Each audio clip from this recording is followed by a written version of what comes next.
Astaghfirullah. Bismillahirrahmanirrahim. Assalamualaikum warahmatullahi wabarakatuh. Alhamdulillah wassalatu wassalamu ala rasulillah wa ala alihi wa sahbihi wa mawalah wa la hawla wa la quwata illa billahi wa ba'du. Alhamdulillah, di malam hari ini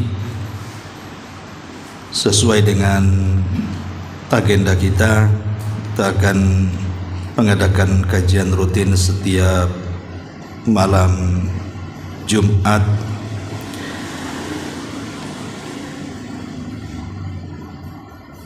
ini alamatnya di mana ini?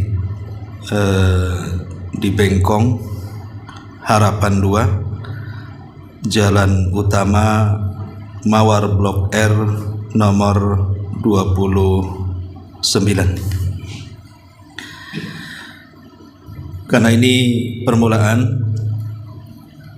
tentu kajian kita hanya ingin merangsang bagi kita tentang pentingnya ilmu dan para penuntutnya. Karena bagaimanapun keselamatan dunia dan akhirat itu ditentukan dengan ilmu.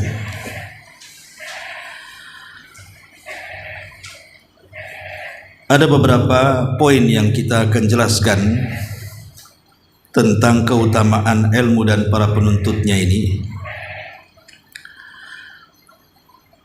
Pertama, ketika Allah Subhanahu wa taala menciptakan kita dan Allah keluarkan kita dari perut ibu-ibu kita, Allah sudah memasang alat-alat untuk menuntut ilmu.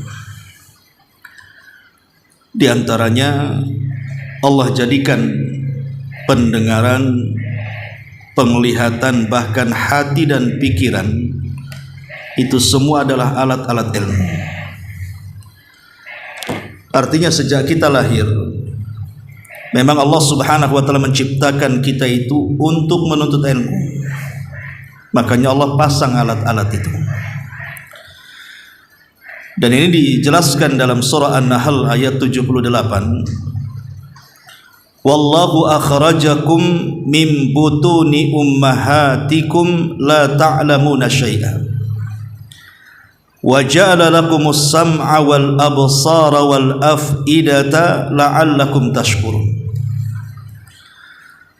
Allah lah yang mengeluarkan kalian dari perut ibu-ibu kalian. Ketika itu kalian tidak tahu sedikit pun tentang pengetahuan. Kemudian Allah jadikan kalian pendengaran yang dengan mendengar kita mendapatkan ilmu. Kemudian Allah jadikan penglihatan, dengan melihat kita bisa mendapatkan ilmu dengan cara membaca dan yang semacamnya. Dan juga hati yang menyambung kepada pikiran. Sebab orang gila yang tidak punya pikiran tidak mampu menyerap ilmu. Lah itu semua Allah tutup dengan kata-kata la'allakum tashkurun. Patut kita syukuri.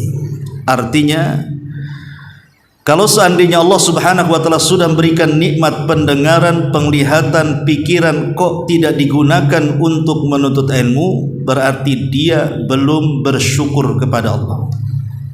Ini yang pertama. Yang kedua, kita tahu bahwa saat Nabi SAW berada di Gua Hira, wahyu yang pertama kali turun kepada Nabi SAW adalah suratul Alaq 1-5. Dan dalam suratul Alaq itu Allah Subhanahu wa taala memulakan dengan kalimat Iqra. Bacalah. Iqra bismi rabbikal ladzi khalaq. Khalaqal insana min 'alaq.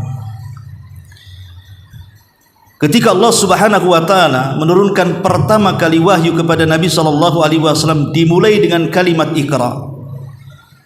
seolah-olah Allah Subhanahu wa taala ingin katakan kepada nabi kita agar dia belajar dengan cara membaca. Dari sini kita tahu bahwa agama yang dibawa Rasul itu adalah agama ilmu, karena yang pertama kali diperintahkan Rasul adalah ilmu dengan kalimat Iqra, baca, dan dengan banyak membaca itulah banyak pengetahuan. Berarti agama kita ini bukan dilandasi dengan kebodohan, tapi harus dilandasi dengan ilmu. Makanya Syekh Muhammad ibn Abdul Wahhab dalam kitabnya Ushulul Tsalatsa, ketika menjelaskan tentang kewajiban seorang muslim, pertama dia mengatakan haruslah berilmu. Kemudian menjabarkan apa itu ilmu. Ilmu adalah mengenal Allah, mengenal nabinya, dan mengenal agama Islam dengan dalil-dalilnya. Ini yang kedua. Yang ketiga, pentingnya ilmu itu karena Allah Subhanahu wa taala sangat melarang kita melakukan sesuatu atau berbuat sesuatu atau mengamalkan sesuatu yang sebelumnya tidak didasari ilmu.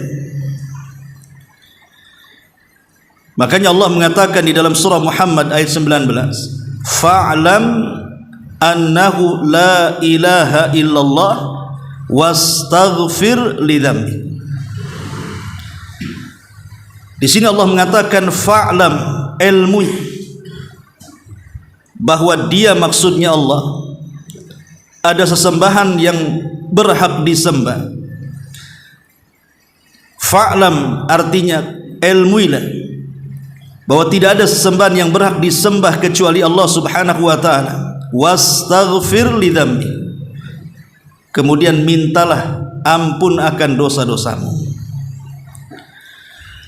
Ketika Allah Subhanahu wa taala memulakan dengan kalimat ilmu, kemudian diakhiri dengan istighfar, bahwa istighfar itu tidak bisa dilakukan kecuali dengan ilmu, dan istighfar itu perbuatan, menunjukkan bahwa amal itu tidak lebih penting daripada pengetahuan. Jangan mendasari sebuah amalan tanpa ilmu, nanti akan tersesat.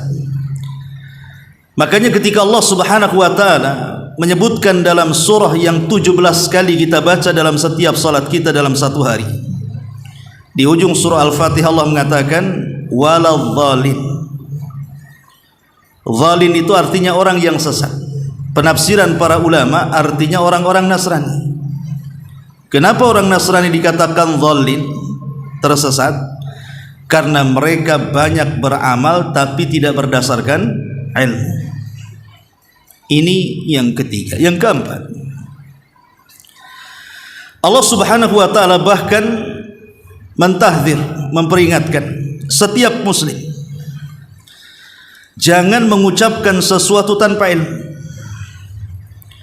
Karena ucapan yang didasarkan tanpa ilmu pasti sesat dan menyesatkan,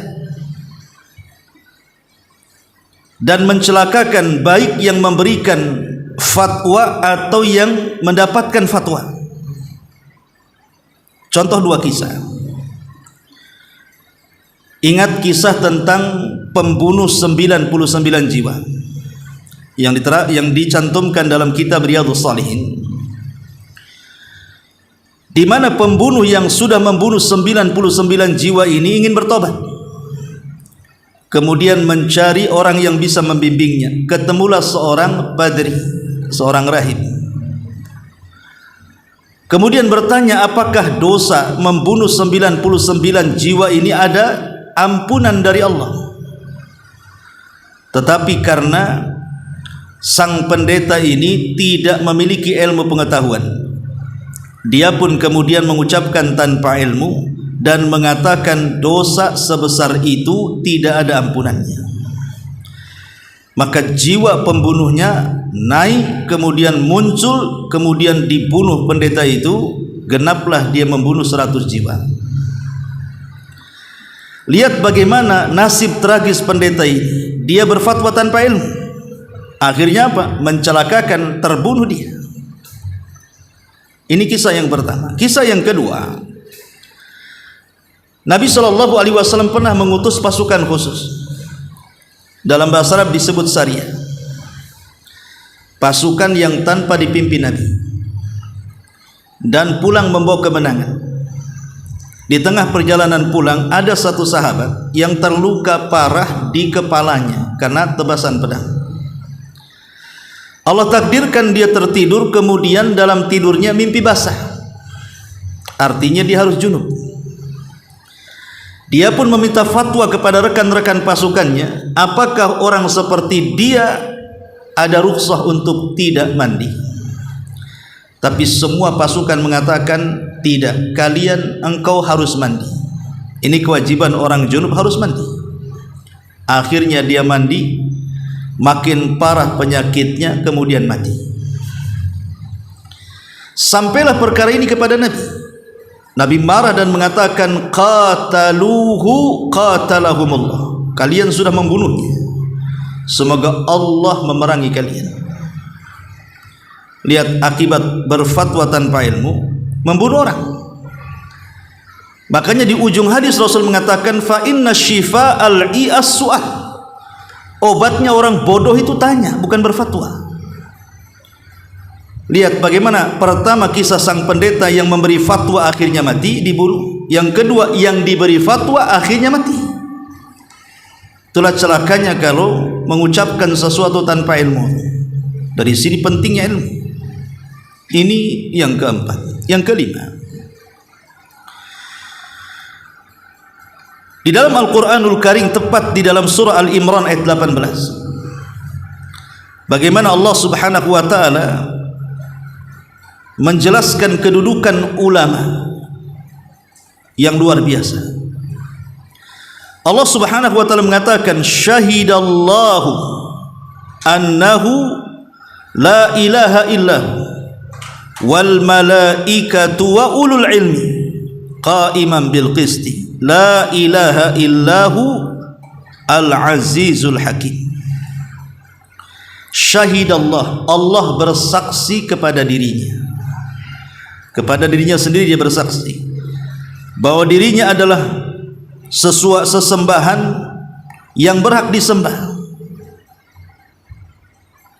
Syahidallahu, bahwa Allah bersaksi, annahu, bahwa dia Allah tidak ada sembahan yang berhak disembah kecuali dia, wal malaikat, kemudian para malaikat juga bersaksi bahwa tidak ada sesembahan yang berhak disembah kecuali dia, wa ulul ilmi, begitu juga orang-orang yang diberikan ilmu, mereka juga bersaksi bahwa tidak ada sembahan yang berhak disembah kecuali Allah.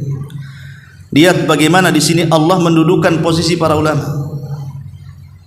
Posisi orang-orang yang berilmu diletakkan setelah para malaikat di dalam tauhid. Hanya orang-orang yang berilmu yang pantas mentauhidkan Allah.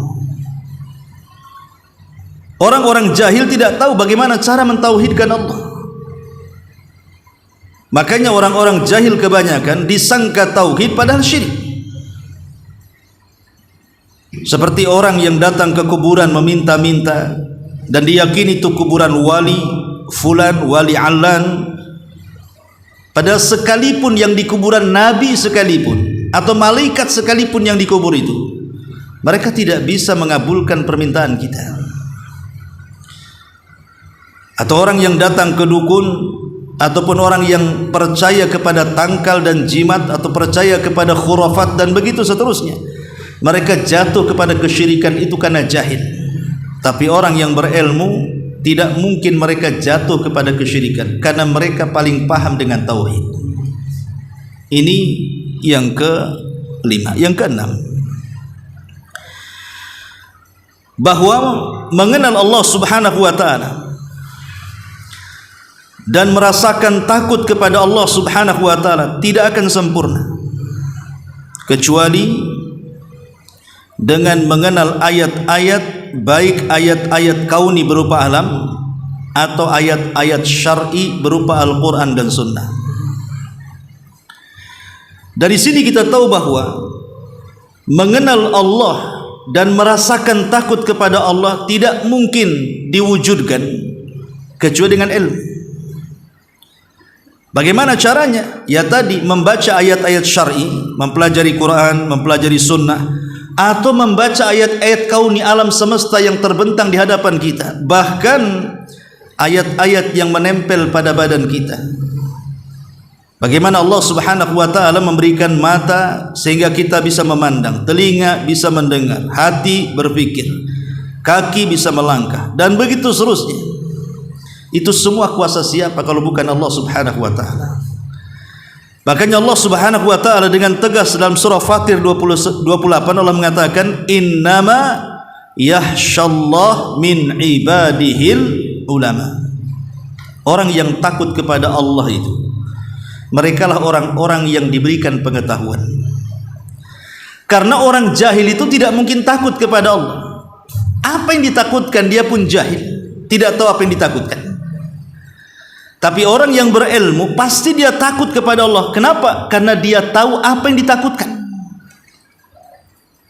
Itulah kenapa orang yang berilmu itu orang yang paling takut dengan Allah Subhanahu wa ta'ala, karena dia tahu apa yang ditakutkan dari Allah Subhanahu wa ta'ala, dari azabnya, dari nerakanya, dan begitu seterusnya. Tapi orang jahil, lihat di masyarakat, orang yang tidak salat kan banyak, orang yang bermaksiat banyak, sudah tidak salat, maksiat lagi, judi, mabuk, zina, macam-macam dilakukannya. Kenapa mereka bisa terjerumus kepada perbuatan maksiat, bahkan berani meninggalkan yang wajib? Karena mereka jahil. Kalau mereka punya pengetahuan sedikit saja tentang azab Allah, bahwa orang yang meninggalkan salat itu bisa kafir, kalau kafir bisa masuk neraka, kalau masuk neraka dikekalkan di dalamnya, pasti dia akan takut. Tak mungkin dia meninggalkan salat. Begitu juga maksiat-maksiat yang lain, kalau dia tahu akibat berzina, akibat berjudi, akibat menggibah, dan begitu seterusnya, tidak mungkin dia terjerumus kepada maksiat kalau dia tahu bahwa di balik itu ada azab. Tapi karena mereka jahil, ya mereka terus saja lempeng dengan maksiat. Ini yang ke-6. Yang ke-7, pentingnya ilmu ini, sampai-sampai Allah Subhanahu wa ta'ala memuliakan para penuntut ilmu.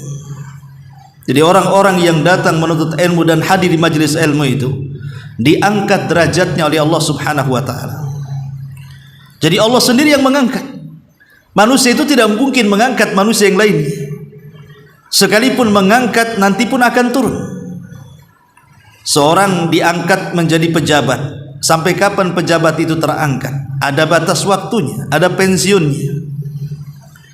Presiden saja yang paling tinggi negara kita ini, anggaplah dia periode 10 tahun sudah nggak bisa jadi presidennya. Tetapi kalau Allah Subhanahu wa ta'ala yang mengangkatnya, tidak mungkin ada yang menjatuhkannya. Tapi Allah kalau sudah menjatuhkannya, tidak mungkin ada yang mengangkatnya. Kalau manusia menjatuhkan, diangkat orang. Kalau manusia mengangkat orang, dijatuhkan orang. Tidak akan stabil. Lain kalau Allah Subhanahu wa ta'ala mengangkat. Dan Allah katakan dalam Al-Quran, tepat pada surah Al-Mujadilah ayat 11, yarfa'illahu alladhina amanu minkum walladhina utul ilma darajat. Dan Allah Subhanahu wa ta'ala mengangkat derajat orang-orang yang beriman di antara kalian dan derajat orang-orang yang menuntut ilmu di antara kalian. Di zaman Umar bin Khattab radhiyallahu anhu, ada mantan budak namanya Abdurrahman ibnu Abza.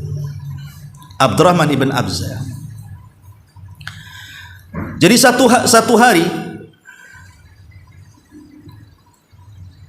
Al-Harith ini, seorang gubernur Mekah, dia safar ke kota Madinah, berjumpa dengan Amirul Mukminin Umar bin Khattab radhiyallahu anhu. Kemudian Umar bin Khattab radhiyallahu an mengatakan kepada Amir Mekah di sini, "Kenapa kau tinggalkan Mekah? Siapa yang menggantikan kau di sana?" Karena Umar tidak mau ada pemimpin yang meninggalkan daerahnya. Karena yang namanya pemimpin pasti sibuk mengurus daerahnya. Kata Amir Mekah, dia mengatakan ada yang menjadi wakil, namanya Abdurrahman ibn Abzah. Anehnya Umar nggak kenal, padahal itu wakil gubernur tuh. Sampai-sampai Umar bertanya kepada Amir Mekah di sini, siapa Abdurrahman ibn Abzah itu?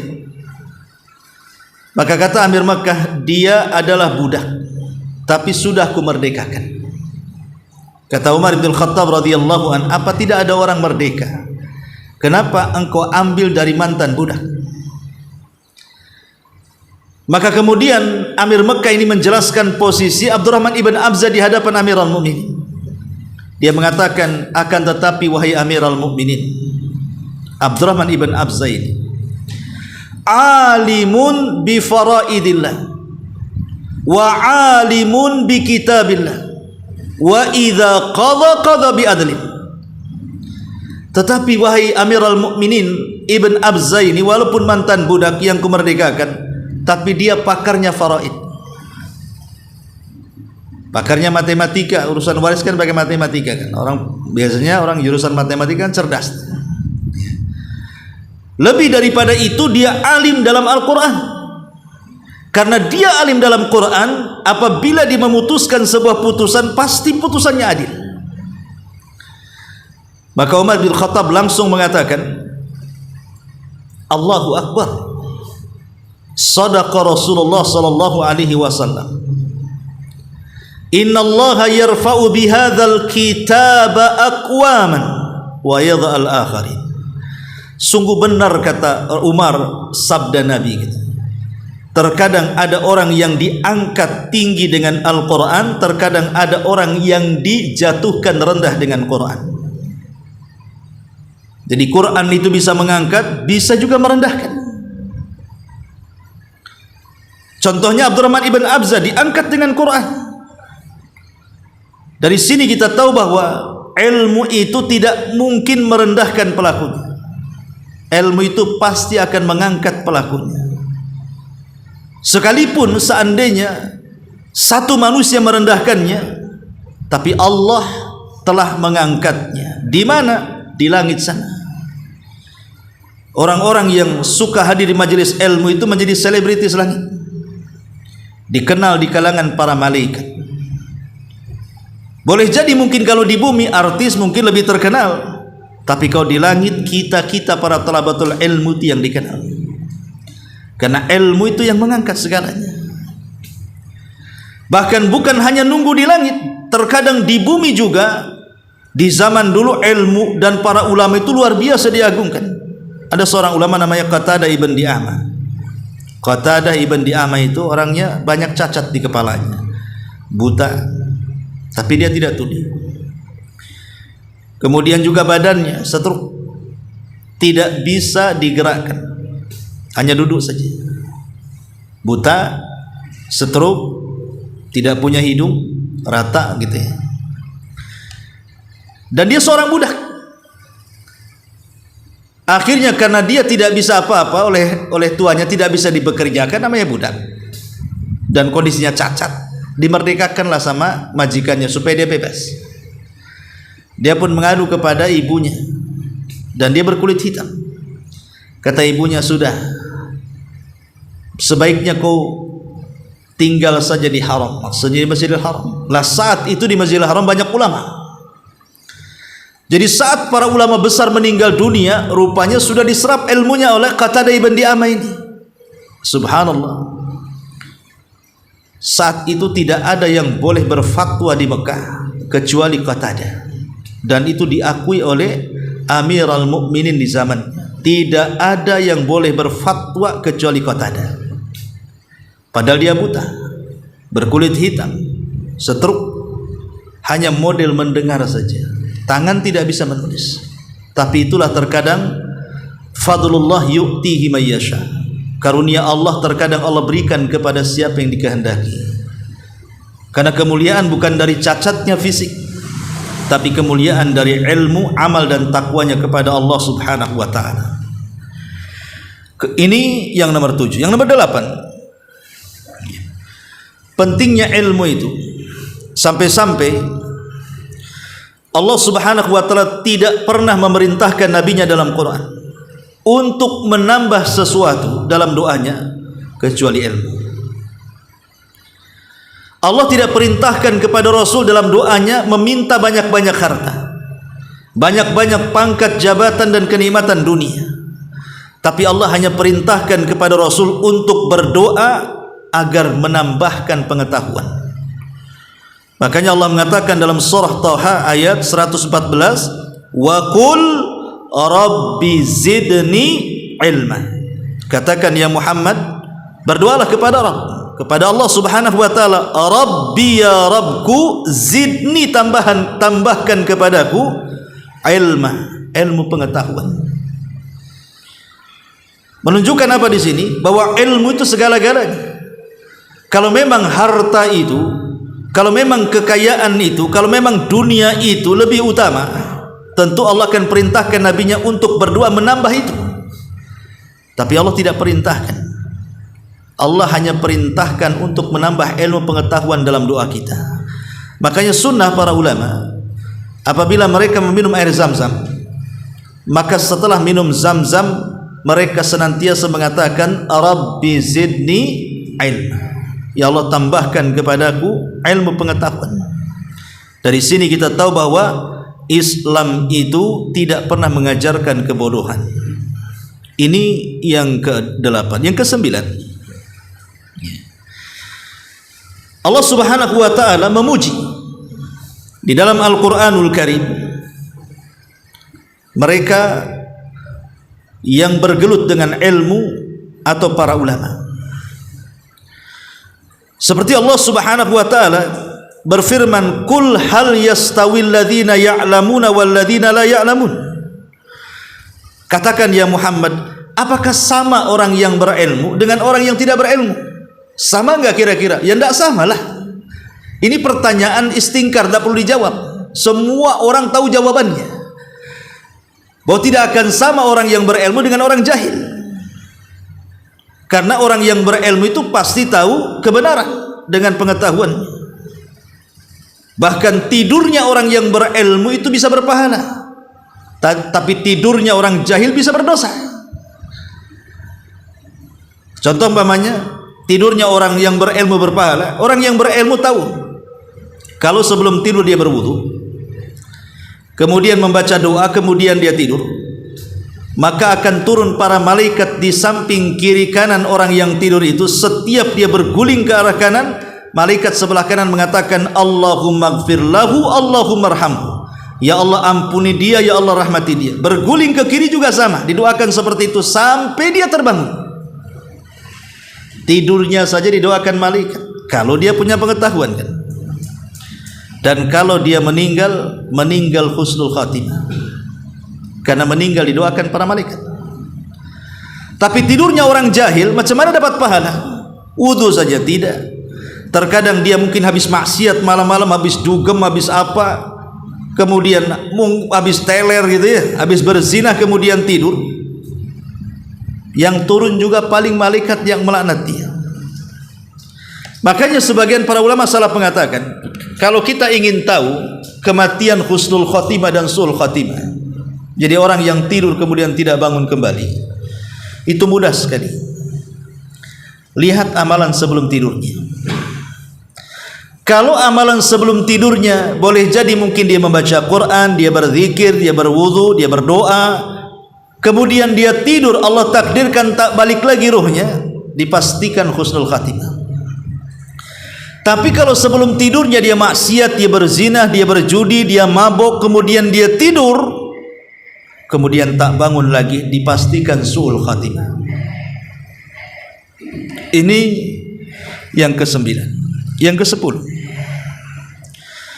bahwa mereka orang-orang yang diberikan nikmat ilmu, mereka adalah orang yang paling cepat mengenal kebenaran dan paling cepat untuk menambah iman. Tetapi sebaliknya orang-orang yang jahil, sampai kiamat dia tidak akan mengenal kebenaran dan tidak akan sanggup bagaimana meningkatkan iman. Allah Subhanahu wa taala mengatakan dalam surah Al-Hajj ayat 54. Allah mengatakan, "Waliya'lamal ladzina utul ilma annahul haqqu mir rabbika fayu'minu bihi." Dan hendaklah agar mereka mengetahui, orang-orang yang diberikan ilmu pengetahuan, bahwa perkara itu sebuah kebenaran dari Rabbnya, dan mereka pun langsung beriman dengan kebenaran itu. Jadi orang-orang yang punya pengetahuan, dia tahu bagaimana cara mengumpulkan pahala dengan mudah, menaikkan iman dengan mudah. Tapi orang jahil nggak akan sampai ke level situ. Orang-orang yang berilmu itu dia tahu, oh ini amalan kecil pahalanya besar, karena dia membaca riwayat, membaca hadis-hadis Nabi SAW, sehingga dia bisa membedakan amalan-amalan, bahkan bisa mengamalkan amalan ringan tetapi pahalanya besar. Tapi orang jahil mana tahu yang seperti itu kalau dia tidak belajar. Nah, dari sini kita tahu bahwa ilmu itu perkara yang paling cepat untuk mengetahui mana yang benar, mana yang salah, mana yang syirik, mana yang tauhid, mana yang sunnah, mana yang bid'ah, mana yang maksiat, mana yang taat. Orang yang punya ilmu itu langsung bisa membedakan. Percaya atau tidak percaya? Mungkin antum sebelum hijrah, mungkin antum tidak bisa menilai orang. Tapi setelah antum hijrah, duduk lama di majelis ilmu, di majelis sini, majelis sana, hanya lihat orangnya, belum ngomong, antum sudah bisa nilai. Itu dari golongan ini nih. Gitu kan? Ini ajarannya ini nih katanya. Tengok penampilannya, nampaknya nih dari kelompok ini nih. Padahal antum belum bertanya kan? Tapi antum bisa langsung mengatakan, oh ini kayaknya orang sebelah nih. Kan? Allah berikan insting kepada antum. Siapa yang membimbing? Belum tanya tapi sudah tahu. Coba. Itulah nikmatnya ilmu tuh. Tapi kalau orang jahil semua sama, nggak ada bedanya. Mau liberal, mau nggak liberal, mau sesat, mau nggak sesat, yang penting pakai peci saja sudah muslim. Nggak sholat pun muslim. Ma'asyiral muslimin wal muslimin yang dimuliakan Allah Subhanahu wa taala, ini yang ke-10, yang ke-11. Kita tahu bahwa Islam ini menyerukan umatnya untuk menuntut ilmu. Bahkan saking pentingnya ilmu itu, Nabi sampai mewajibkan kepada umatnya wajib menuntut ilmu. Sebagaimana sabda Nabi SAW, "Talabul ilmi faridatun ala kulli muslim." Menuntut ilmu itu kewajiban ikhwan bagi setiap muslim. Makanya jangan pernah meremehkan ilmu, karena ilmu itu warisan para nabi. Nabi itu tidak pernah mewariskan dunia, tidak pernah mewariskan dinar dan dirham, rupiah, dolar, ringgit yang semacamnya, tidak. Tetapi mereka warathul ilma, mereka hanya mewariskan ilmu. Karena dengan ilmu inilah dunia akan mengikut. Tanpa ilmu dunia juga akan hilang, walaupun dunia di genggamannya. Tujuan orang cari dunia itu apa? Kebahagiaan. Kenapa kita ingin punya rumah besar, kendaraan? Supaya kita bahagia. Mudah ke pasar, mudah jalan, mudah apa? Intinya supaya kita bahagia. Tapi kalau kaya saja dan dia tidak punya pengetahuan, maka sampai kiamat dia tidak akan menemukan apa itu arti bahagia selamanya. Tetapi orang yang berilmu, walaupun dunia tidak di genggamannya, maka ada ketenangan, secercah kebahagiaan itu ada di hatinya. Karena kan kebahagiaan itu bukan materi, kebahagiaan itu kan non materi, ada di hati. Orang yang berilmu pasti dia redha dengan pemberian Allah, dan dia tahu bahwa Allah yang menciptakan kita, Allah yang membatasi rizki kita, Allah yang menahan rizki kita, Allah yang berikan rizki kepada kita. Dia tahu maslahat hambanya.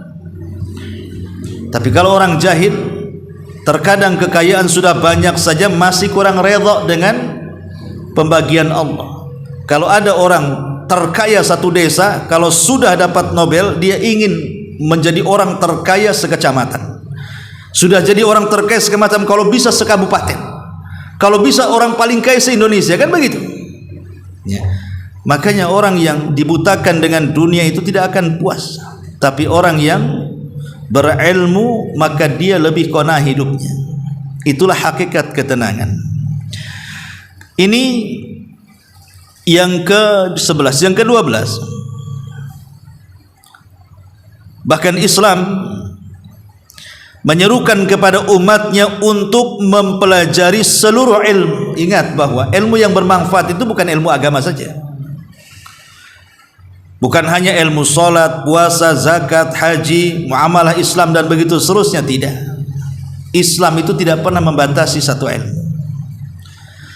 Bahkan Islam itu memerintahkan kita untuk menuntut semua ilmu yang kita kenal lah di sekolah-sekolah negeri, dari SD, SMP, SMA. Di sana ada matematika, ada fisika, biologi, macam-macam. Ya. Kemudian sampai di universitas ada jurusan ekonomi, kedokteran, akuntansi, macam-macam lah jurusan-jurusan itu. Silahkan mencari. Tetapi yang diinginkan Islam itu bukan hanya cerdas, tapi juga bermanfaat. Karena banyak orang yang diberikan kecerdasan pikiran, tapi tidak pernah diberikan kejernihan hati. Bahasa Syekhul Islam Ibn Taimiyah itu utu zaka'an wala yu'tu zaka'an. Diberikan kecerdasan tapi kotor hatinya. Makanya Islam tidak hanya mengajarkan cerdas saja, tapi kecerdasan ini yang bermanfaat bagi kaum muslimin. Seperti kedokteran, sehingga kaum muslimin tidak berobat ke dokter kafir. Ekonomi, supaya kita ada pakar-pakar ekonomi Islam, tidak bergantung kepada barat umpamanya. Dan itu juga masuk pada ilmu yang bermanfaat.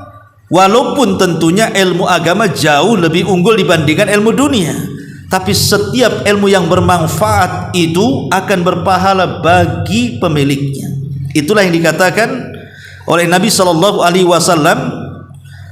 idza mata ibnu Adam inqata amaluhu illa min thalathin, sadaqatin jariyah au ilmin yuntafa'u bihi, atau ilmu yang bermanfaat. Ilmu apa saja yang penting bermanfaat. Itu Islam sangat menekankannya, menunjukkan bahwa Islam itu cinta dengan ilmu.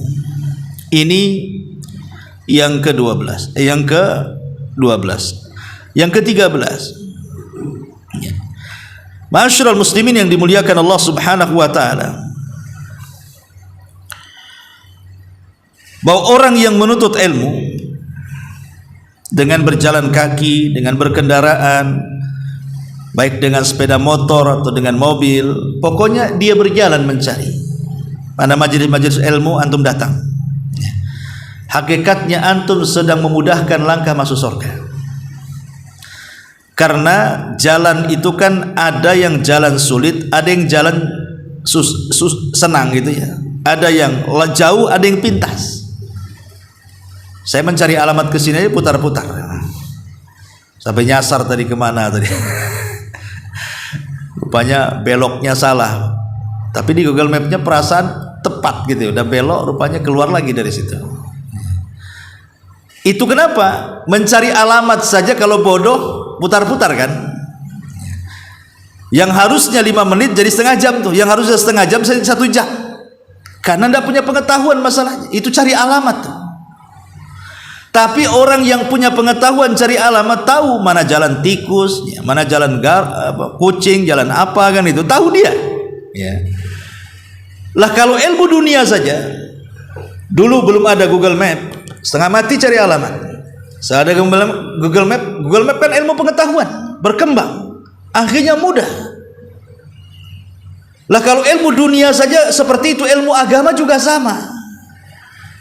Kalau kita ingin mendapatkan jalan pintas dan pantas hanya dengan ilmu, kalau ingin cepat masuk surga, selain ilmu akan sulit masuk surga. Macam mana orang jahil akan masuk surga? Jalannya dia nggak tahu.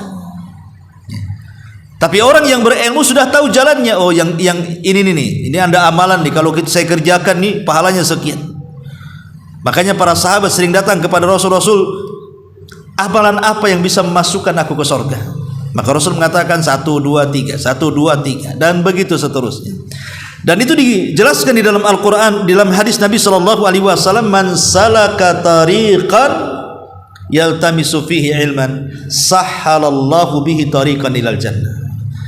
Siapapun yang melangkahkan kaki, artinya belajar itu harus melangkahkan kaki.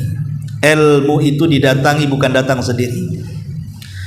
Ilmu itu dipelajari, bukan menghayal dan melamun. Bukan antum bakar satu kitab kemudian abunya antum jadi kopi gitu ya, antum minum tahu-tahu cerdas, ilmu laduni ya. Ilmu itu dipelajari, dan itu dengan cara rihlah. Kalau dulu para ulama itu rihlah keliling dunia.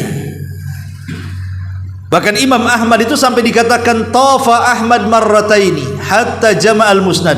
Imam Ahmad itu loh sampai keliling dunia 2 kali, sampai dia sanggup mengumpulkan satu kitab hadis namanya Musnad Imam Ahmad. Kitab yang paling tebal yang mencatat tentang hadis Nabi. Berpuluh-puluh tahun dia mengumpulkannya sampai keliling dunia 2 kali. Kadang-kadang kita ini bukan keliling dunia, keliling komplek, nggak mau datang juga, padahal sudah dimudahkan ya. Karena sekali lagi memang ini kembali kepada taufik, ikhwan. Antum melangkahkan kaki itu karena taufik sebenarnya. Kalau antum tidak diberikan taufik oleh Allah, nggak mungkin antum melangkahkan kaki. Walaupun antum ada waktu, walaupun antum sehat, kalau tidak dapat taufik, nggak mungkin hadir di sini. Jadi semua karena taufik dari Allah Subhanahu wa taala. Ma'asyiral muslimin yang dimuliakan Allah Azza wa Jalla. Kemudian yang nomor 15, yang ke-14, bahwa di antara cabang ilmu yang paling penting kalau bagi para pemula gitu ya, maka Al-Quran itu adalah sumber daripada ilmu. Pelajari Al-Quran ya, mulai dari membacanya dengan tajwid tahsinnya lah kan begitu. Kemudian setelah dapat mulai mempelajari terjemahannya, kemudian mulai juga berkembang kepada tafsirnya gitu ya. Baru kemudian berusaha mengamalkan sedikit demi sedikit. Nabi SAW mengatakan khairukum, sebaik-baik kalian, man ta'allamal qur'ana wa 'allama, orang yang belajar Quran dan mempelajarinya. Termasuk juga sunnah, karena dua-duanya wahyu dari Allah Subhanahu wa ta'ala. Kemudian yang nomor 15,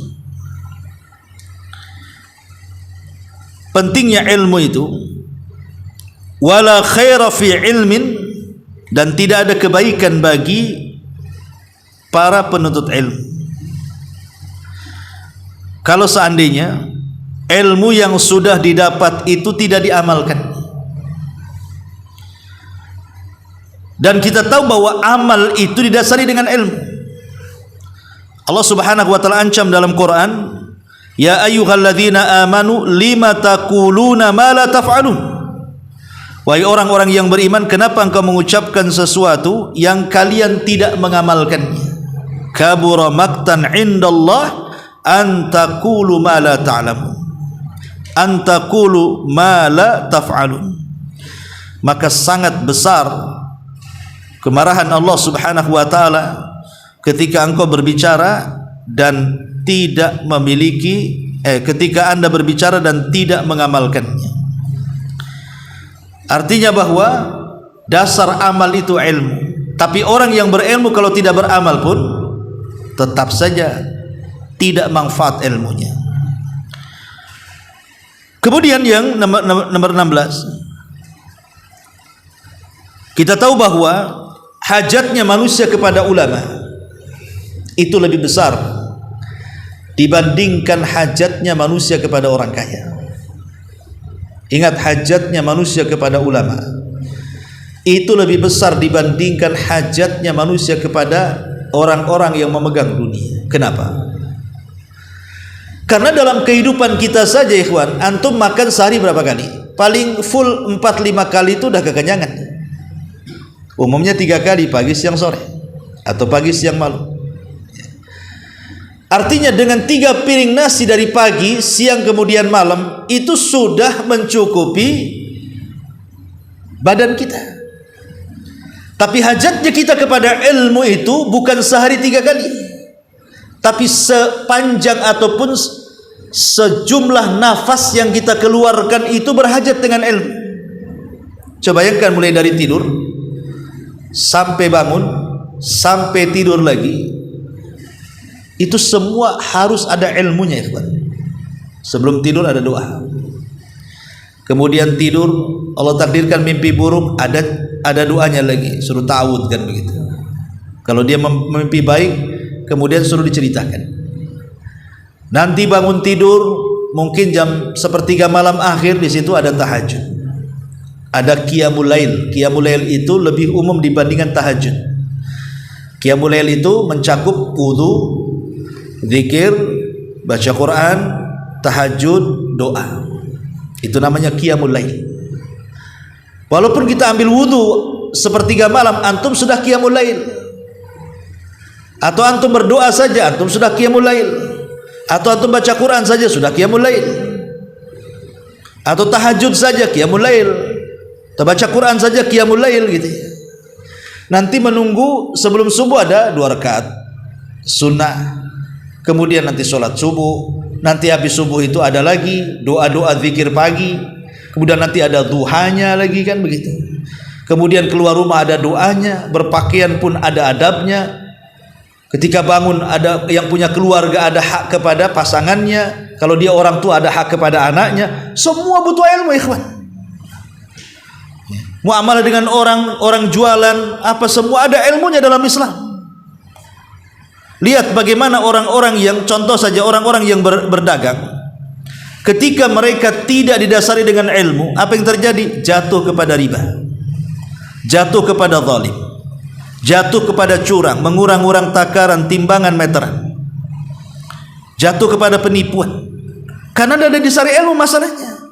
Jadi hajatnya kita kepada ilmu itu sejumlah nafas yang dikeluarkan. Dan itu dikatakan Imam Ahmad ibn Hanbal rahimahullahu ta'ala, hajatun nas ilal ilmi ka'adadil anfas, kata beliau. Hajatnya manusia kepada ilmu itu sejumlah nafas yang kita keluarkan. Karena dari mulai bangun sampai tidur sampai bangun kembali itu banyak sekali ilmu yang harus kita kuasai. Ma'asyiral muslimin yang dimuliakan Allah Azza wa Jalla. Dan ini pentingnya ilmu. Ini yang ke-16, yang ke-17. Bahkan saking pentingnya ilmu, orang yang mengajarkan ilmu itu hakikatnya dia sedang menabung pahala kepada orang yang sedang diajarkannya. Atau dalam ilmu bisnis itu ada istilah multi level marketing. Tapi dalam Islam itu ada namanya multi level pahala. Jadi kalau antum mengajarkan satu ilmu kepada si A, si A mengamalkan ilmu kepada si B mengamalkan ilmu kepada si C, sampai kepada Z, anggaplah sudah ratusan orang dimulai dari antum. Contoh ringan saja, guru TK, TKIT umpamanya gitu. Yang mengajari dia mengaji guru TK, yang mengajari sholat guru TK. Kemudian akhirnya dasarnya sudah kuat tuh, dia bisa baca, dia bisa nulis, dia bisa sholat, bisa ini, bisa ini. Mulailah ke tingkat SD, SMP, SMA, akhirnya mondok, jadi ustadz, banyak dai-nya, banyak mad'unya yang diserukan, akhirnya banyak sadar. Maka yang dapat pahala beribu-ribu itu siapa? Ya guru TK tadi, karena dia yang meletakkan pondasi. Atau mungkin guru SD, atau mungkin guru SMP, mungkin dia yang meletakkan pondasi. Makanya sering saya nasihatkan kepada orang tua itu, kalau bisa perkara-perkara yang rutin dibaca jangan diajarkan kepada orang. Contoh namanya bacaan Al-Fatihah. Kalau bisa anak kita itu bisa membaca Fatihah, kita orang tua yang mengajarkannya. Atau gerakan-gerakan sholat, kalau bisa anak itu bisa sholat karena kita orang tua yang mengajarkannya. Kalau seandainya kita yang mengajarkan Al-Fatihah, Fatihah kan akan dibaca terus sama dia tuh. Sampai dia mati baru selesai bacanya kan. Dan dia baca 17 kali dalam sehari itu. Itu pahalanya kemana? Balik kepada yang mengajarkan awal tadi. Jadi orang yang berilmu itu sebenarnya tidak lelah cari pahala. Dia bisa mengambil pahala orang. Dengan ilmunya dia bisa mengambil pahala orang tanpa mengurangi pahala dia. Contoh mamanya, karena dia punya ilmu, orang yang ngasih makan puasa itu, maka dia akan mendapatkan pahala orang yang berpuasa tanpa mengurangi pahala puasa dia sedikit pun. Akhirnya dia kasih makan iftar. Bayangkan, dia nyuri pahala orang tapi tanpa mengurangi pahala dia. Itu karena kecerdasan itu. Ma'asyiral muslimin yang dimuliakan Allah Subhanahu wa taala, ini yang ke-17, yang ke-18. Bahwa orang-orang yang al-fiqhu fid dini min afdali khisalil khairi, bahwa orang yang cerdas dalam agama hakikatnya dia orang yang paling utama mendapatkan banyak kebaikan dari Allah. Semakin banyak ilmu, semakin banyak kebaikan yang antum dapat. Karena tidak mungkin orang yang duduk di majelis ilmu bodoh terus. Pasti satu hari antum akan cerdas juga. Itulah yang Allah Rasul katakan, man yuridillahu khairan yufaqihu fiddin. Barang siapa yang Allah kehendaki kebaikan, Allah cerdaskan agamanya. Jadi orang yang duduk di majelis ilmu itu enggak mungkin bodoh, lama-lama cerdas. Dan kalau cerdas, dia akan mudah mencari kebaikan. Dengan mudah dia ngutip kebaikan itu di mana-mana. Karena kecerdasannya dia bisa membedakan mana hak mana batil. Kemudian juga yang nomor 18. 19. Bahwa ilmu ini tariqul fauzi bil jannah wa sabilun najati minan nar. Ilmu ini sebuah jalan menuju sorga dan sebuah jalan yang bisa menyelamatkan dari api neraka. Karena apapun yang mendekatkan kita ke dalam sorga itu sudah dijelaskan oleh Nabi. Apapun yang menjauhkan kita dari neraka pun sudah dijelaskan oleh Nabi. Sehingga kita hanya ngikutin jalannya saja. Dan hanya dengan ilmu kita mengetahui mana jalan ke sorga, mana jalan ke neraka. Karena dua-duanya sudah dijelaskan. Sebelum Nabi SAW meninggal, Islam ini sudah sempurna. Jadi apapun amalan yang mengantarkan kita ke sorga sudah ada ilmunya. Apapun perkara-perkara yang bisa menjerumuskan kita ke dalam neraka pun sudah dijelaskan. Ini jalannya, jangan ditempuh. Jadi sebenarnya menuju sorga dan menjauh dari neraka itu bisa diatasi dengan ilmu. Kemudian yang nomor 20, bahwa sahibul ilmi mahbubun fis sama wa mahbubun fil ardi. Orang yang duduk hadir di majelis ilmu itu sangat dicintai di langit dan dicintai di bumi. Nabi SAW mengatakan dalam sebuah hadis, wa innal alim la yastaghfiru lahu man fis samawati wa man fil ardi hatta al-hitanu fil ma. Dan orang-orang yang punya pengetahuan ilmu agama, para malaikat di langit akan senantiasa mengampunkan dosa-dosanya, sampai seluruh binatang di bumi, sampai ikan yang di dasar lautan yang tak tahu jumlahnya berapa ikut juga bertasbih kepada kita. Coba bisa bayangkan, semua malaikat yang ada di langit tak berapa jumlahnya itu mendoakan kita yang hadir di sini. Makanya kenapa Nabi SAW itu kalau habis ngaji kayak gini, habis ada majelis ilmu kan, kemudian bubar pulang, apa kata Rasul di ujung majelis itu? Umu maghfur lakum, berdiri bubar, dosa kalian sudah diampuni. Semata-mata duduk di majelis ilmu, entah paham ataupun tidak yang dijelaskan ustadznya, entah ngantuk-ngantuk ataupun yang melek atau yang memang tidur betul, itu mendapatkan cipratan para malaikat sampai pun kepada orang yang tidak ada niat hadir.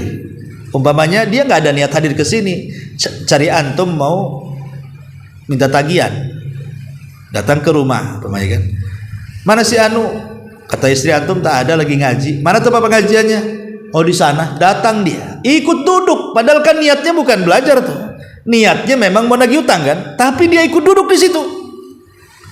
Kata Nabi Shallallahu Alaihi Wasallam, dia pun mendapatkan pahala yang sama, diampuni dosa-dosanya. Kalau orang yang tidak ada niat saja diampuni dosa-dosanya, macam mana orang yang ada niat dari rumah datang duduk di majelis ilmu? Makin lagi diampuni dosanya. Lah itulah pentingnya kita ini sudah baca istighfar malas, minimalnya hadirlah di majelis ilmu. Kalau kita ini dosa sudah jelas tiap hari buat dosa kita ya, mata, telinga, kadang-kadang mata sepandang-pandangnya, telinga sedengar-dengarnya, mulut seomong-omongnya, sering kita melakukan seperti ini, nggak sadar kita ini banyak dosanya, tapi istighfar malas. Pada Rasul itu satu hari istighfar sampai 70 sampai 100 kali itu paling kurang. Kalau memang malas istighfar, hadir aja di majelis ilmu seminggu sekali lah kan begitu. Minimalnya membersihkan dosa, itu saja. Kalaupun tidak dapat ilmu pengetahuan agama, mungkin karena agak lelet gitu ya, berapa giga saja otaknya ya.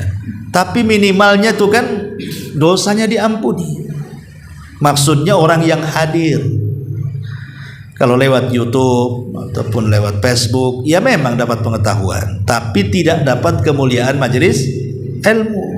Karena orang kalau belajar lewat YouTube, lewat ini, dia kan gak ada adab, sambil tidur, sambil makan, ya kan, sambil baring, kadang-kadang buka baju. Coba antum di majelis ilmu kayak gitu, diusir sama ustadznya. Cuman dua, ustadznya ngusir atau ustadznya melarikan diri. Gak ada adabnya kan itu. Makanya lain kalau sudah majelis ilmu itu pahalanya beda. Bukan hanya dapat ilmu tapi banyak keutamaan. Dahulu orang-orang yang belajar kepada Imam Ahmad itu terkadang bukan terpukau dengan kecerdasannya ingin dapat ilmu dari Imam Ahmad, tidak. Mereka duduk itu hanya cari keutamaan majelis saja, atau ingin mempelajari adabnya. Jadi mereka duduk itu hanya cari berkah saja di situ maksudnya. Subhanallah ya. Ini yang nomor 20. Kemudian yang nomor 21, bahwa ulama ini amanun li ahli Islam. Sebenarnya amannya penduduk Islam, kita kaum muslimin aman itu karena masih ada ulama. Kalau sudah tidak ada ulama, tidak akan aman sebuah negeri. Ingat bahwa amannya sebuah negeri itu karena masih ada ulama. Hargai ilmu dan para penuntut, hargai ilmu dan para ulama. Kalau ilmu sudah tidak dihargai, para ulama sudah tidak dihargai, maka tunggu kehancuran sebuah negeri. Nabi Shallallahu Alaihi Wasallam mengatakan, Innallaha la yaqbadul ilma intiza'an yantazi'uhu min sudurin nas, walakin yaqbidul ilma bimautil ulama. Hatta idza lam yubki aliman ittaqadan nasu ru'usan juhalan fasu'ilu fa'aftau wa dhallu wa adhallu. Kata Nabi SAW, sesungguhnya Allah tidak akan mencabut sebuah ilmu dari dada-dada manusia begitu saja, tetapi Allah mencabut ilmu itu dengan mewafatkan para ulama. Ketika semua ulama pada wafat, akhirnya yang menggantikan mereka adalah orang-orang jahil.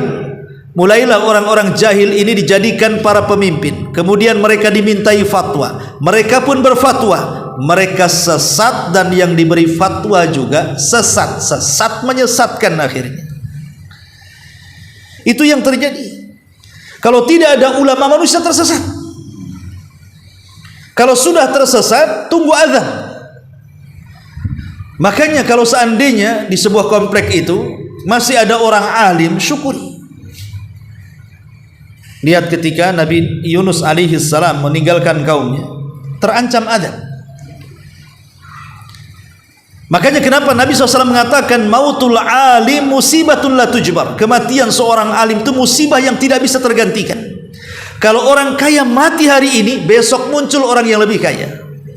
Kalau sekarang mungkin pemimpin mati, besoknya sudah dilantik pemimpin baru. Boleh jadi wakilnya memang doa seperti itu, kapan dia mati aku yang naik. Itu kalau urusan dunia, urusan pangkat, jabatan. Sekarang mati, besok sudah naik.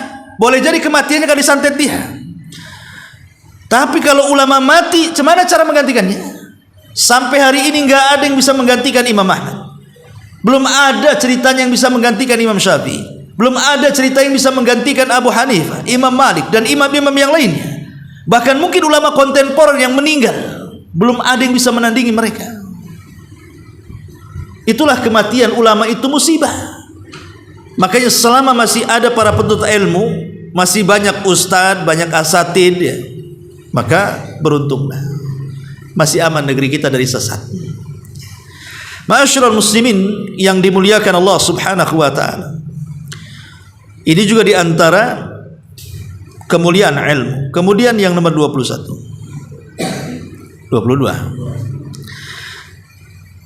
ya, karena nggak ada nomornya. Ilmu ini yazidul mujtama tuma'ninatan wa rahatan. Ilmu ini menjadikan masyarakat kaum muslimin itu akan membawa ketenangan, perdamaian, dan persatuan. Tapi kalau masyarakatnya jahil, maka selamanya mereka tidak akan mendapatkan ketenangan. Contoh ilmu dunia saja berkembangnya. Dulu saya masih kecil, mungkin antum juga merasakan, belum ditemukannya tata cara membaca dengan cepat, Iqra, Al-Barqi, atau macam-macam lah istilahkan. Dulu kita pakai turutan, ngaji pakai turutan. 2 tahun 3 tahun itu belum bisa lancar baca Quran, asik kena pentung kiainya. Kadang-kadang salah 5 kali direndam di kolam. Bayangkan, ya kan? Nggak tenang, kayaknya berat kali belajar Quran itu dulu berat kan? Tapi makin zaman ditemukan teori. Ada Iqra, ada Al-Barqi, kan? Bahkan ada yang 24 jam sudah bisa meraba Quran. Itu kan tenang jadinya kan, nggak menyita waktu banyak kan. Lah itulah ilmu, semakin berkembangnya ilmu itu semakin dimudahkan semuanya. Dulu kalau antum ke pasar jalan kaki, kalau di desa jalan pakai dokar ya, pakai mobil angkot, pakai apa, berkilo-kilo kadang jalan kaki. Sekarang pasarnya antum undang ke rumah, tinggal COD saja. Allah mudahkan kan, tenang, antum tidak capek kan itu. Jadi semakin berkembang ilmu pengetahuan itu semakin memudahkan. Dan ketika memudahkan semakin tenang kita. Itu ilmu dunia tuh. Macam mana pula ilmu agama? Ya. Ma'asyiral muslimin wal muslimin yang dimuliakan Allah Subhanahu wa taala. Ya. Kemudian juga ulama ini, mereka atau orang-orang yang berilmu ini dijelaskan yaqdi ala kathirin minal umur allati ta'iq taqaddumul mujtama. Ilmu pengetahuan ini, mau dunia mau agama, itu bisa menyelesaikan banyak masalah. Kalau orang punya ilmu itu, masalah apapun bisa ditangani, ikhwan. Coba orang-orang jahil, karena mereka tidak punya pengetahuan, kadang-kadang sumpek, nih mau apa nih, ngerjain apa nih, gimana solusinya, gimana cara ngurainya, bingung ya. Tapi orang yang punya pengetahuan mudah saja penyelesaiannya, ada saja idenya, ada saja pengetahuannya. Oh begini caranya, begitu caranya. Dalam dunia saja seperti itu. Makanya kenapa kok banyak sekali seminar-seminar, sekian langkah bisa merubah ekonomi, sekian langkah bisa mendapatkan uang sekian, kan ada seminar-seminar seperti itu kan. Dan mereka jual dapat uang kan. Apalagi ada sudah grandmaster gitu ya. Contoh orang-orang yang tukang-tukang bekam gitu kan. Mungkin awalnya lama-lama jadi pelatih bekam. Lebih banyak duitnya kan. Intinya bahwa ilmu pengetahuan ini baik dunia ataupun agama semakin berkembang, urusan manusia semakin mudah ditangani. Itulah pentingnya orang duduk di majelis ilmu.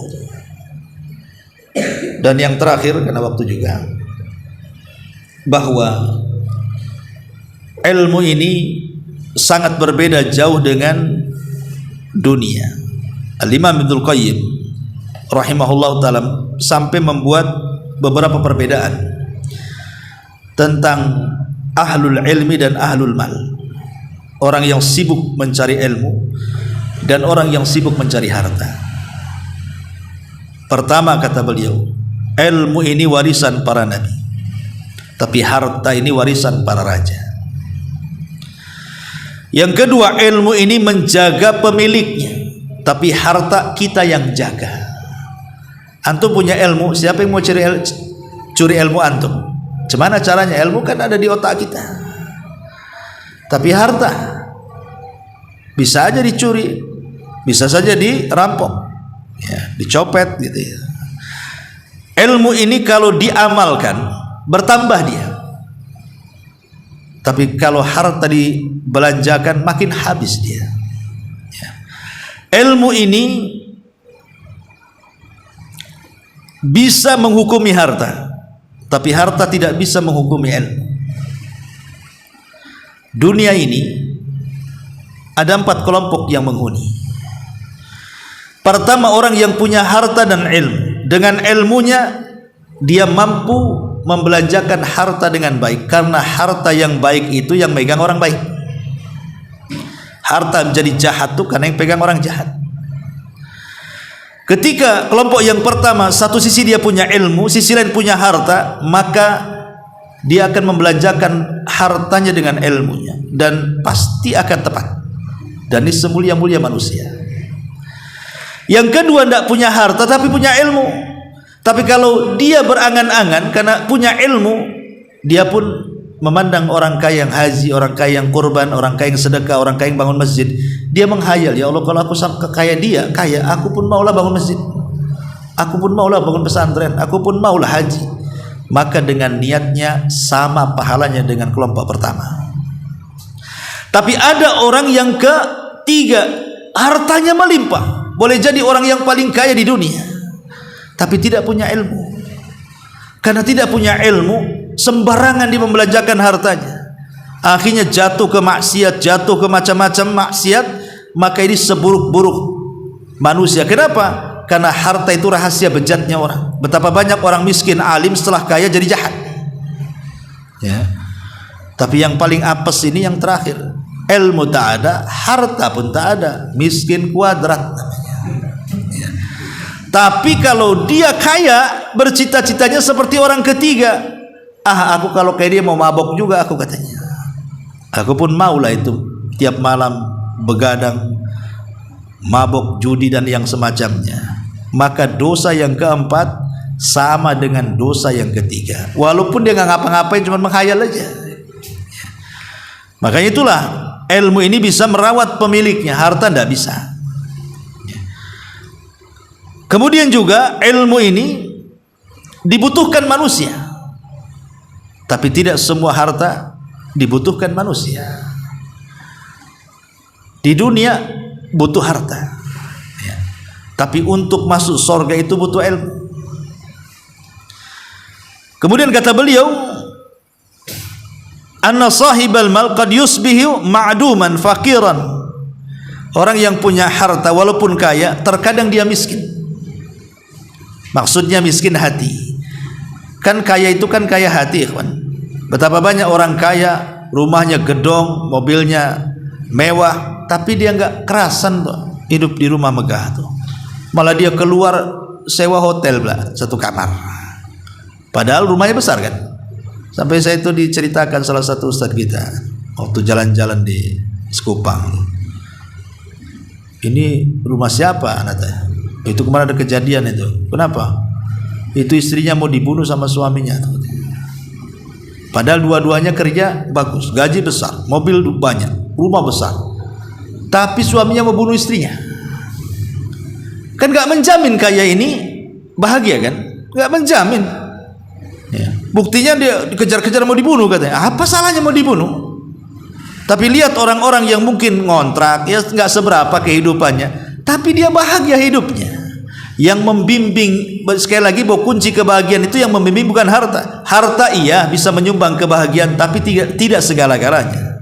Tapi kalau ilmu, kebahagiaan yang mutlak dan segala-galanya. Itulah kata Imam Ibnul Qayyim rahimahullahu ta'ala. Ma'asyiral muslimin yang dimuliakan Allah subhanahu wa ta'ala. Baik, kemudian setelah kita menjelaskan tentang poin-poin, berapa poin tadi? 25 poin tentang pentingnya ilmu. Sedikit kita bicara tentang adab.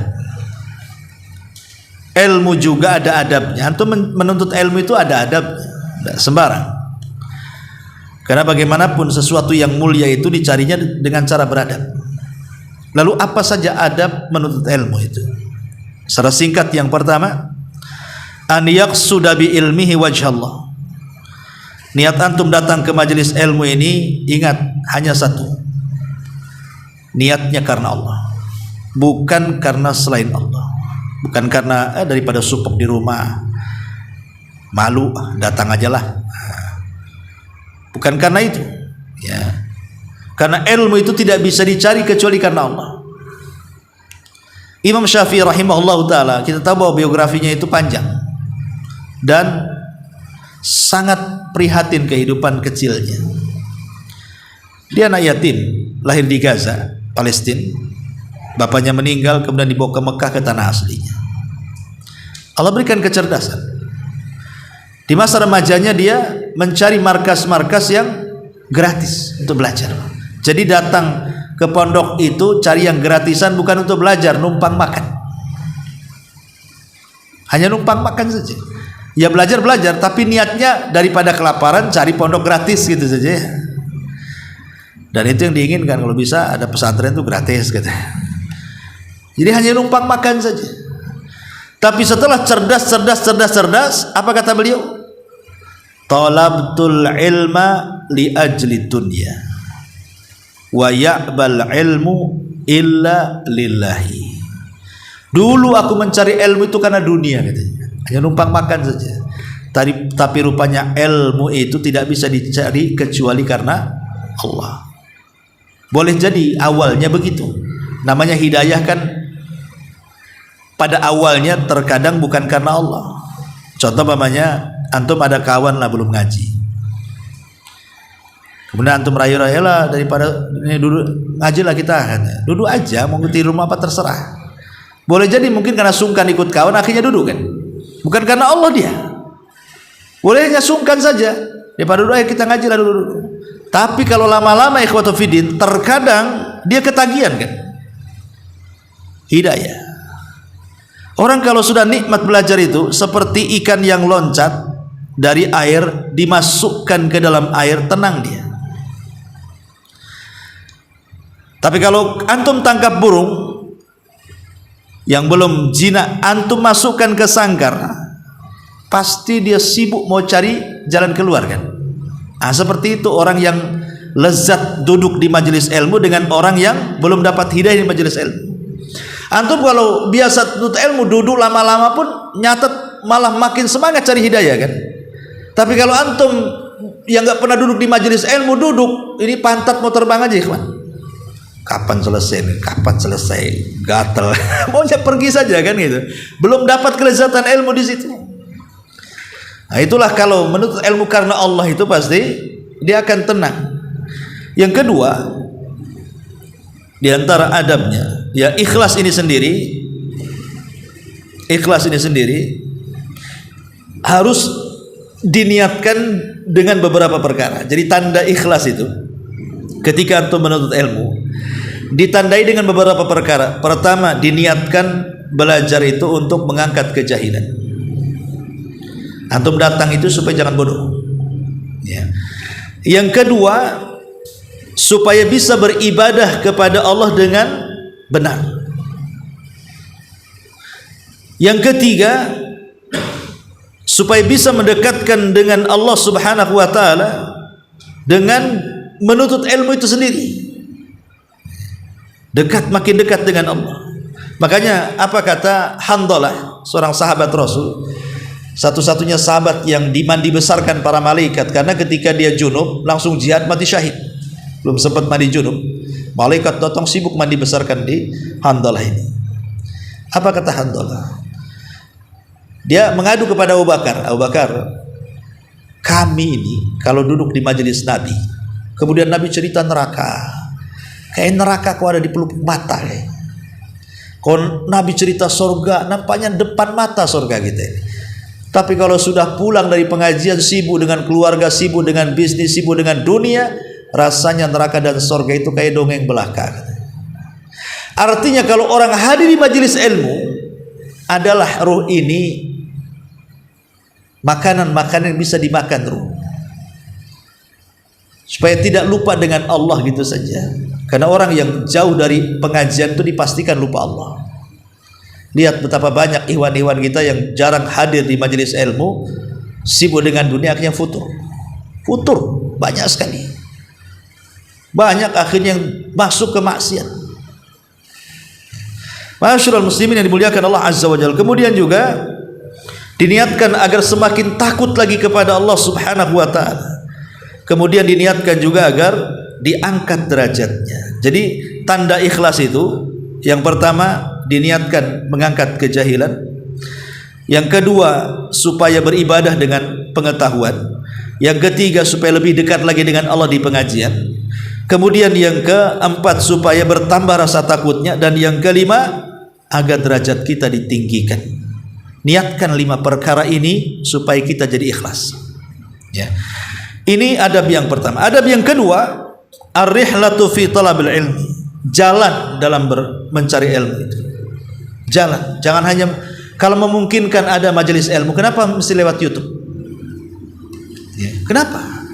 Memang Allah mudahkan, ya, tapi antum nggak dapat apa-apa dengan YouTube kecuali hanya pengetahuan saja.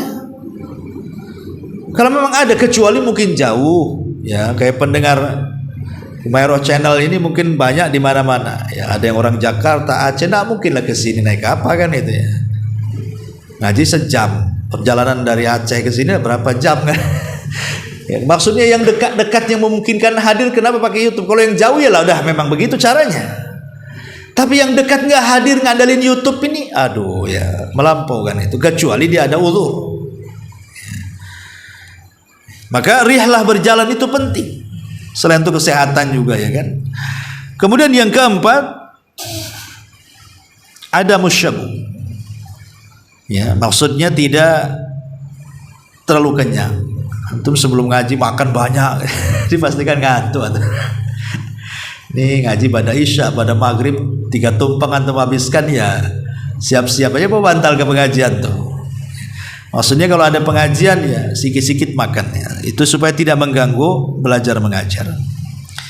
Kemudian juga yang kelima, adab kepada muallim, kepada guru. Kadang-kadang banyak para thalabatul ilmi itu tidak punya adab dengan gurunya.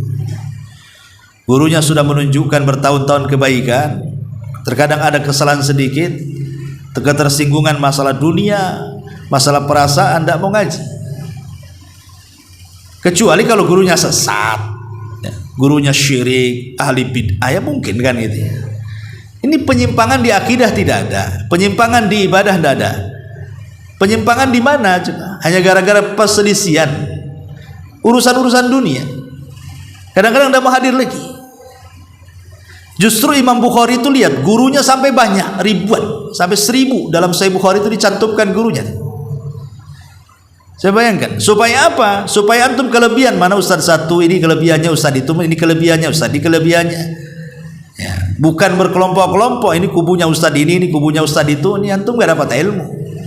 Antum sedang buat kesebelasan namanya. Itu mau tanding atau apa kan itu? Kita ini mau belajar. Ya, jadi harus punya adab juga dengan guru. Kemudian juga harus fokus dengan Al-Quran dan Sunnah Nabi Sallallahu Alaihi Wasallam. Jadi ilmu yang dipelajari itu betul-betul sumbernya dari Al-Quran sumbernya dari hadis Nabi SAW yang sahih, tentunya dengan pemahaman-pemahaman salafun saleh. Ya. Dan banyak lagi ya, karena sudah waktunya juga sudah hampir jam 9. Sebelum saya tutup, mungkin kita buat tanya jawab saja. Silahkan kalau ada yang mau bertanya, kita buka tanya jawab.